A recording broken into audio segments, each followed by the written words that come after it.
jam hiraman bandiraɓe sehlaɓe heɗotoɓe radio jowol sare en garti hande oɗo ñalawma aljuma go lewru novembre hitande ujunnaji ɗiɗi e nogas e nayyi habruji mon e ɗemgal Pulaar giɗoɗen ko toon to États-Unis ɗum noon ko woteji jogorɗo wadde ñande 5 lewru novembre heddi hen tan ko balɗe nayyi habruji men international manaw en toon to monori hono kanko neldonoɗo mo États-Unis neldino toon to Israël ko fati ƴewde hono jaam dañira toon ene wayno mission makko nde yarani no foti yaronni donc Palestine naɓe Israël naɓe nandirani ko fati deññude hare nde habruji men international manaw en toon to Bolivie hono fitinaji goni toon hakkude kanko gardinoɗo leydi e kanko kadi gardiɗo leydi oɗo saha joni donc yimɓe supporteur uji mabɓe nana kaɓa kadi ko heewi laabi Bolivie koko bloqué oɗo saha joni cakkitoɗen habruji men international koko fate e coftal ɓalɗe hono kanko Mauritanie najo o heftinama wonde ko kanko woni arbitre fayide hande aduna ɗum noon ko daha beyda ɗum woni titre uji men ɓurɗo mawnude oɗo journal ma en gara desuji muɗum joni joni siftin ɗon tan hande ko aljuma goho lewru novembre hitande ujunnaji ɗiɗi e nogas nayyi ma en gartu joni bandiraɓe sehlaɓe heɗotoɓe radio jowol sare no binɗen e gardidi men ndi habruji men gueɗoɗen ko toon to États-Unis ɗum noon ko siftinɗon tan hande oɗo ñalawma aljuma heddi ko balɗe nayyi haade woteji poɗɗi wadde ñande 5 lewru novembre hitande ujunnaji ɗiɗi e nogas nayyi ko teskita toon ene wayno kana boye temedere million neɗɗo déjà voti ɗum noon ko woteji jamiraɗi goose law kadi won nelduɓe woteji men taw poste ɗum noon ko tugnade kadi e hiisaji mabɓe kamɓe bureau ji toppitiɗi ko fati woteji ko jiita ɗum ɗon hono kanko Donald Trump e kanko kadi Kamala Harris goto mabɓe fof ene wayno nene continue ne yaaha e ɗeɗo leyɗele ɗiɗo état ji ɗi ganduɗa enne ko biyaɗi wonde ko alay saago goto mabɓe so dañi hen tête tan hawnaki ma gaña ɗum ɗon ɗum noon ɗiɗo état ji koko wayno Pennsylvania, Georgia, Caroline du Nord, Wisconsin, Michigan, Arizona e Nevada ene wayno oɗo saha joni ko ɗamina ko hawnay ko kamɓe démocrate mabɓe ko fate noon hono haalluji mabɓe hono kanko Kamala Harris e nder konnguɗi ɗi ƴefti o yenni hono kanko Donald Trump ɗum noon konnguɗi ƴeftuno ene toon to Michigan e wano kanko Donald Trump o haali haalluji ɗi bonɗi fade e Lisa Cheney e bawmo o wi Lisa Cheney e bawmo ko yimɓe wiye way kono ko puɓɓuɓal jiiɗi tan ko haare e kadi o wi wonde ko ɓeɗo ɗiɗo surtout e famille mumen kañumen jiiɗi addude sukaɓe moɗon foof onon américain ji e winde ɗumen par force yo jaa mbaɗoye arme taw kañumen koyemen jaɓani wadde arme kanko Donald Trump o wi Lisa Cheney meeɗani jabde wadde arme meeɗa suusa guerre kañum hoore mum so tawi yiɗino so tawi ko en yiiɗi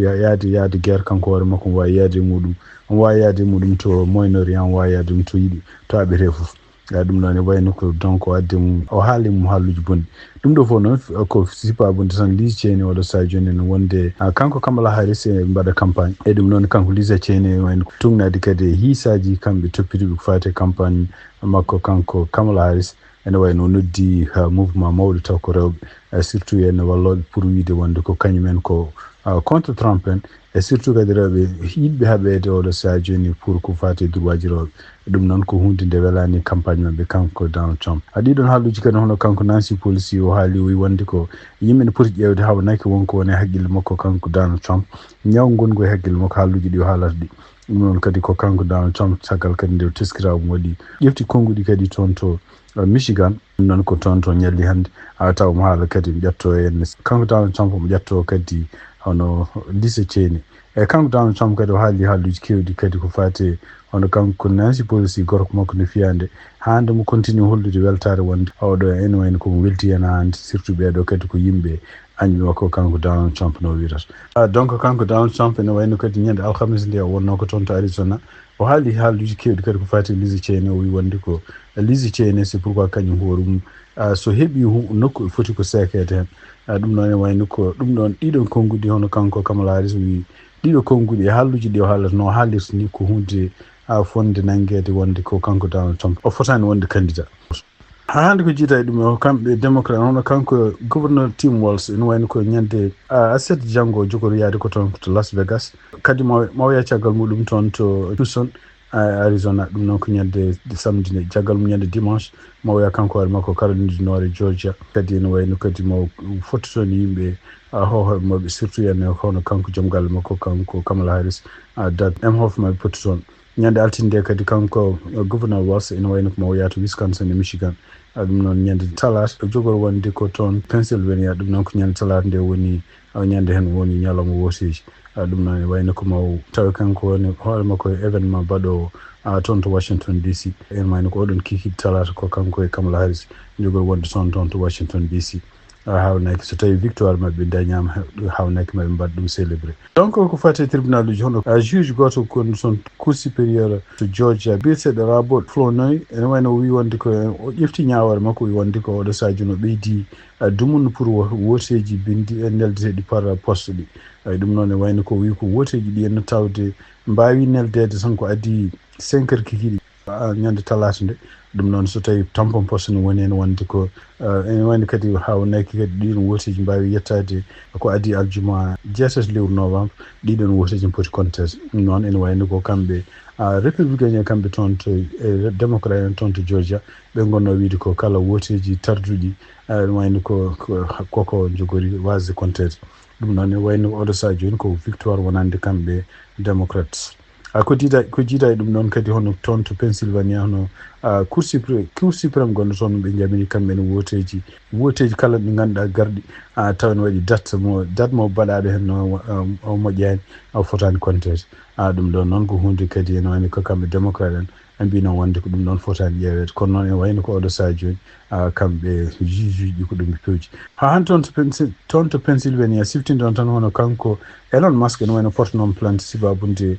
kaalisaji $1 million ɗi wiyata ñande fof mo rokka ɗum yimɓe wosoɓe taw koye pour wosande premier et deuxième amendement ɗum ɗon noon e ko mbiɗo ni ko feere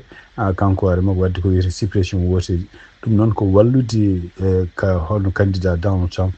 pour ko fate woteji ɗum waɗi donc hono juge biyeteɗo juge Angelo Fogliata ene wayno wi wonde ko ñande altine garoɗo en hono kanko Elon Musk ene wayno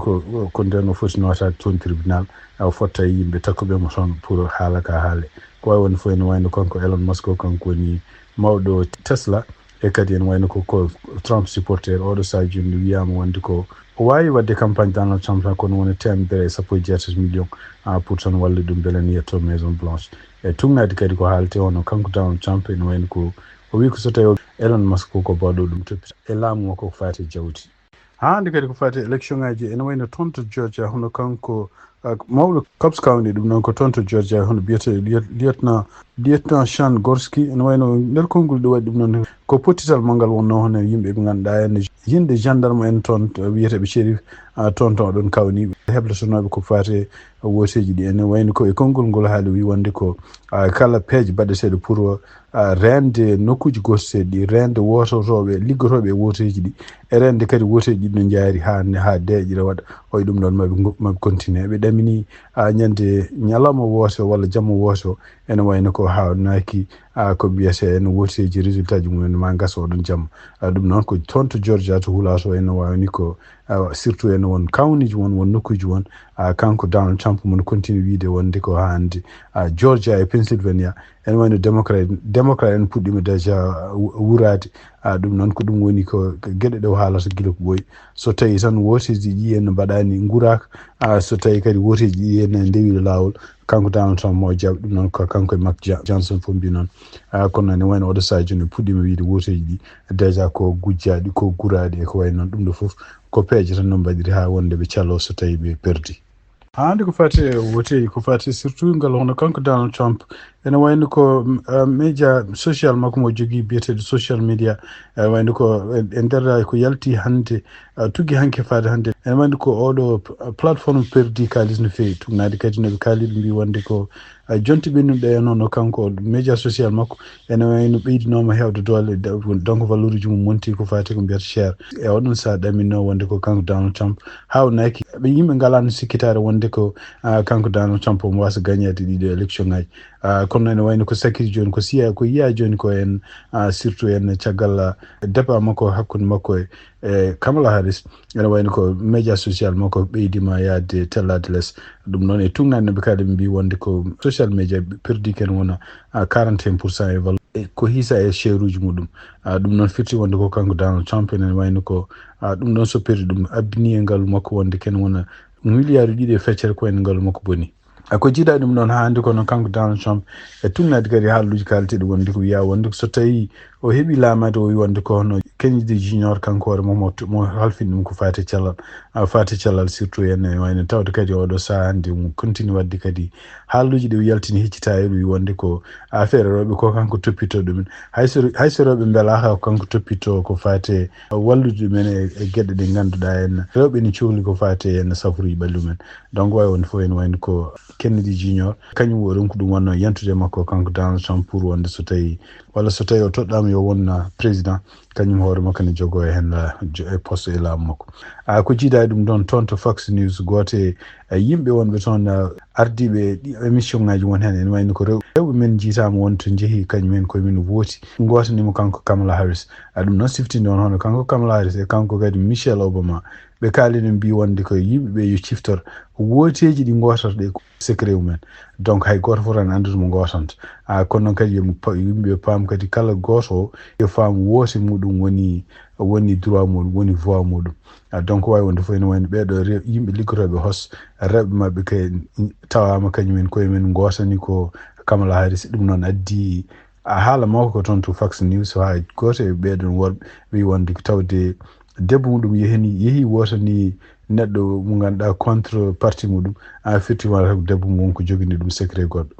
habruji men international guiɗirɗen ko toon to Palestine e tumnade kadi ko Radio France International reporter no kamɓe Israel naɓe ne wayno ɓe ñalli kadi ko bombude toon to Beirut ɗum noon to banggue Beirut ɗum noon banggue muɗum funnangue kadi ko nokku mo ganduɗa kamɓe Hezbollah wiya ko toon ɓuuri hewde bureau ji mabɓe ene wayno toɓɓama hannde kadi taw ko bombardement ji avion ngaji mabɓe militaire uji banggue funnangue leydi ndi kadi ene wayno kadi kamɓe Israel ɓe bombi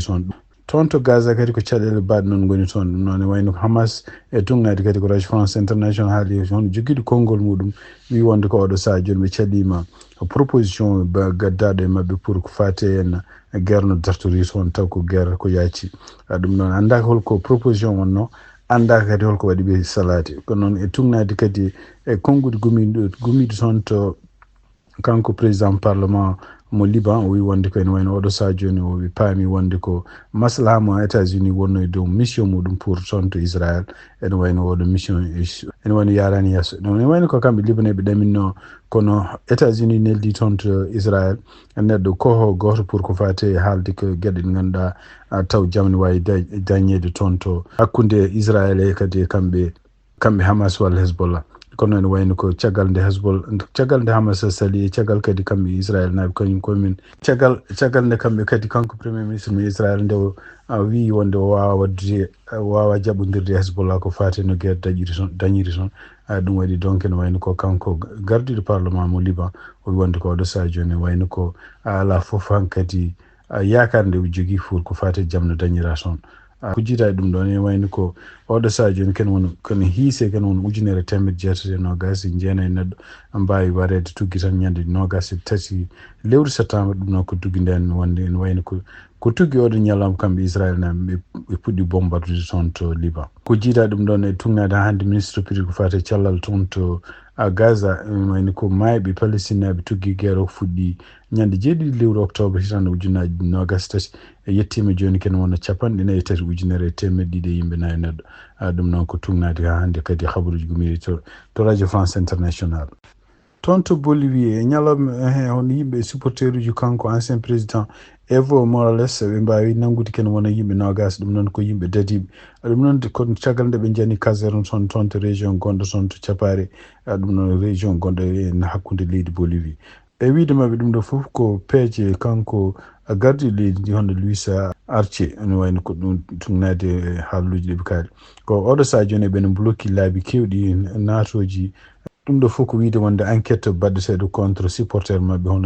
hono Evo Morales ɗum ɗo ko samo laamu waɗe makko kanko Evo Morales noon ko kanko arino leydi ndi kono ko sakiti ko e wayno lomtimo laamu ko biyeteɗo Luis Arce ɗum noon e wayno ko kanko hoore makko kadi haysinde o ñawama ni mi wiyama wonde kan kadi o wawa wonde candidat kanko Evo Morales ene wayno ha hande mo continue wiide wonde komo yiɗi wonde candidat e woteji baɗoji hitande 2025 kanko noon oɗo saha joni o yarata ko duuɓi 65 e kadi oɗo saha joni mono continue kanko hoore makko wadde grève de faim noon mo solo ñamde yarde ha wonde laamu ngu wawa jabde joɗade e table pour haaldude mabɓe wadde négociation ko fate kisal leydi ndi donc siftin ɗon toon ko sibabunde haɗeji hakkude parti maɓɓe kamɓe ɓeeɗo ɗiɗo waɗi ko sakkiri ko ken wona jeegom neɗɗo gañiɗo taw ko ene waɗi hen 60 taw ko policier ji e kadi ene waɗi civil en janoyo ñande goo lewru novembre ɗum noon ko hannde ene wayno kadi ene wayno ɓe continue kadi blogde laabi kewɗi ɗi noon ko laabi balloji surtout yen wawde ravitayde ko wayno ñamde ko wayno gueɗe nécessaire ko ɗum woni laamu ngu kanko Louis Artier ene wayno ko hutorto dumunaji ɓen ɗi fof koko fate en ko hélicoptère uji pour ko nawde gueɗe essentiel e nder nokkuji nder leydi surtout capital mabɓe donc siftinton toon hono kanko tisanji makko hono kanko supporteur uji makko kanko Evo Morales kanko wonno président e leydi ndi tuggi hitande 2016 ha hitande 2019 donc ene wayno ko supporteur uji makko guila ñande 14 lewru octobre ene wayno supporteur uji makko guila 14 lewru octobre neno bloqué kala laabi gummotoɗi toon walla naatoji toon to Bolivie toon to Mauritanie donc fedde wiyetende aids ɗum noon ko fedde wiyetende appui aux initiatives de développement économique et social ene wayno koɓe gudditi ñande alhamisa 31 lewru octobre toon to Nouakchott ɗum noon ko atelier ko jonde rendinde rewɓe worɓe journaliste galleji jayniyankoji bindoji e kaaloji e kadi e kolloji ɗum noon ko fewnide yimɓeɓe pour surtout ko fate en haalde ko fate en fitnaji parɗe e rewɓe surtout e sukaɓe rewɓe resaɓe e cukalon nde won ɗum noon e wayno ko kanko e konngol makko kanko Ibra Guelel Saw o wi wonde ko ɗum ɗo kadi e wayno ko ɓe jiɗi ko hollude hol fayida gonɗo e ko fate e wallude projet ji bawɗi wonde foof rokkude ɗumen doole pour ko fate famnude yimɓeɓe walla jangguinde walla heblude yimɓeɓe wonde potal ne woodi ko fate droit ji hakkude debbo e gorko foof e kadi potal nen ɗon e kadi wawde ɓeydude kadi condition ngaji gonɗi ɗon hakkunde sukaɓe rewɓe wonɓe toon to Mauritanie ɗum noon en wayno ko kanko Guelel Saw kadi o haali o wi oɗo ko projet karma en wayno ko kaɓɓowo ko fate kala ko fate fitinaji patuɗe e rewɓe en wayno ko oɗo projet kadi ko hunde kamɓe toon to parlement Mauritanie ɓe calinomo ɗum mawon laabi ɗiɗi ko wonde fof ene wayno ko kamɓe défendoɓe oɗon projet ɓe mbi wonde ko hande eɓe ɗamini eɓe continue ɗaminade ko hawnaki kamɓe parlementaire uji Mauritanie e kamɓe laamu ngu maɓe kuccan ɗum pour ko fate wattude ɗum ɗo haare nde kamɓe leydi ndi laamu ngu nde wattude ɗum ɗo wonde ko haare kamɓe yimɓe leydi ɗi fof ɓe poti rendude hen pour ɓe kaɓe ko fate violence contre rewɓe toon to Mauritanie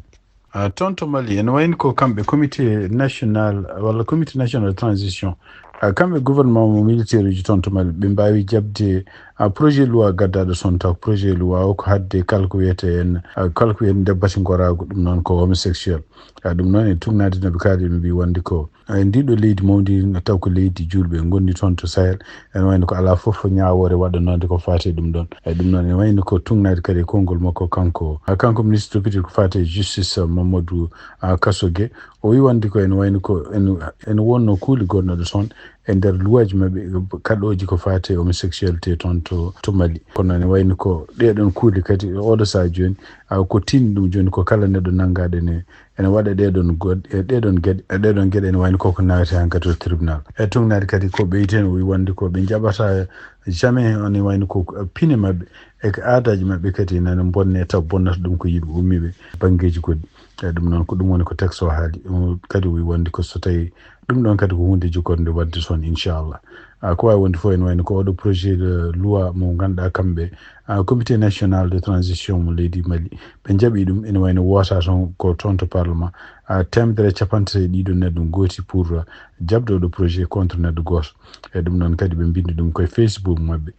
kamɓe comité national transition ko wawi wonde fof e tugnade kadi ko anda tan ko fate homosexualité ɗum noon debbati gorago tataɓe ɗiɗi e aduna he ko hunde haɗade won leyɗele ni gonɗe aduna hawnaka so yimɓe naggama ene mbaɗa ɗum ɗon ene mbawi sokkede dumunno juuɗe ene mbawi kadi hen won hen ni warede ɗum kadi ko ɗum woni rapport jaltude hitande 2024 ɓe mbi wonde ko ha hande oɗo saa joni ne wayno kala ko fate fitinaji contre ɗiɗon miijoji en ko ɓuuri hewde leyɗele Afrique e surtout kadi leyɗele jeeya toon to Asie kañumen koyemen ene continue hande wiide wonde ɗum ɗo ko hunde nde ganduɗa en ko hunde nde fotani jaɓede e leyɗele mumen ko fate climatology ene munana en wani ko tonto Espagne ko bomare mawde woni son sibabunte ɗiɗo ɗamɗo ilam walla ɗiɗo tuɓoji gonɗi son surtout to nokku biyeteɗo Valence tugnade kadi ko hisa kene ɓuura temedde ɗiɗi yimɓe joyi maayi sibabunde ɗamɗo ndiyam no wayi hewde ni bonni kake kewɗe ɗum noon ko jiita tan e temedde ɗiɗi yimɓe joyi maayi ɓe kadi hawnaki ɗum ɗon ma ɓeydo hewde sabu ha hande woni yimɓe ɓe ganduɗa jiita eɓen konti ila ɗum ko hisa joni tan ken wona au moins ken wona ujunnaji joyyi otoji taw ko otoji tokosi mawɗi kañumen fof oɗo saji joni koko bloqué mbawa yattade nokku yimɓe yiɗɓe wallede goni to ko ɗum waɗi hono kamɓe oɗon nokku to Valence ɓe gudditi gymnasium ɗum noon ko nokku ɗo fije to watte coftal ɓalli ɓe guddi ɗon pour wallude yimɓe ɓe ganduɗa en ken wona 150 taw ko famille aji yimɓe boniraɓe pour mbawa wonde toon temporairement ɗum noon firti wonde ko caɗele ɗiɗo toɓoji walla ɗamɗo ilam goyeteɗi toon to Afrique goyeteɗi toon to Amérique ene wayno ala to heddi hande to e aduna he ɗum ɗo fof ko gueɗe hawnaki changement climatique ene wawi ɗuminede hen ko teskita tan kadi ene wayno ko toon to Valence surtout toon to kamɓe yimɓe gonɓe lundu e kamɓe kadi yimɓe laamu ɓene jennotira sibabunde kamɓe yimɓe opposition ɓene kutoro joni ko fati ndeɗo bomare pour wiide ko laamu ngu ene wayno jaabol muɗum pour wallude yimɓe bomaɓe ene leeli ɗum noon ko ɗum woni ko haalate oɗo sadio ɗum ɗo kadi ko haalluji gonɗi toon to Mauritanie gonɗi toon to Mali e to Sénégal surtout so tawi kuuji ɗi ganduɗa bomaɗi ɗi no goɗɗi kadi ala peeje ɗe laamu joguino yettori toon walla hayso laamu kadi yettima toon ene wayno ko ɓuuri hewde ko e nokkuji Sénégal Mauritanie Mali balle laamu walla jaabol laamu walla jaabol dañetegol pour wallude ɓeɗo wonɓe toon bomaɓe ko hunde toujours continue yawede sibabunde bonande nde no wayi hewde ni ko fate coftal ɓalli hono arbitre Mauritanie biyeteɗo Daha Beyda o nommama par fedde wotere wiyetede Fédération internationale de l'histoire du football et des statistiques ɓeɗon nomi mbi wonde ko kanko woni meilleur arbitre e aduna he ɗum noon ko hitande ujunnaji ɗiɗi nogas nayyi kanko Daha noon ene wayno ko woni koye listuji arbitre uji mawɗi gonɗi aduna he ɗum noon ko publiyaɗi guila ñande alhamisa 31 lewru octobre ɗum ɗo ko teddungal mawgal heftindemo kanko arbitre Mauritanie kanko hoore makko kadi ko kanko wonno arbitre e nder final coupe d'Afrique des nations hitande ujunnaji ɗiɗi nogas nayyi e ɗum ɗon kadi o tawanoma e jeux olympique bannoɗo toon to Paris ɗum ɗon koye hitande ujunnaji ɗiɗi nogas nayyi ko wawi wonde foof ko ndeɗo fedde kadi ko fedde kadi nde kamɓe FIFA ɓe reconnaissy ɓe kutoro wajuji muɗum ɗum noon ko wayno ko kanko Daha nomedemo walla heftinedemo wonde ko arbitre international ko fayida mawde wonande leydi Mauritanie bandiraɓe sehlaɓe heɗotoɓe radio Jowol Sar ɗi habaruji min jogon noon hannde oɗo ñalawma aljuma hawri ko gol lewru novembre hitande ujunnaji ɗiɗi e nogas nayyi yen mbaɗi jaam on jarama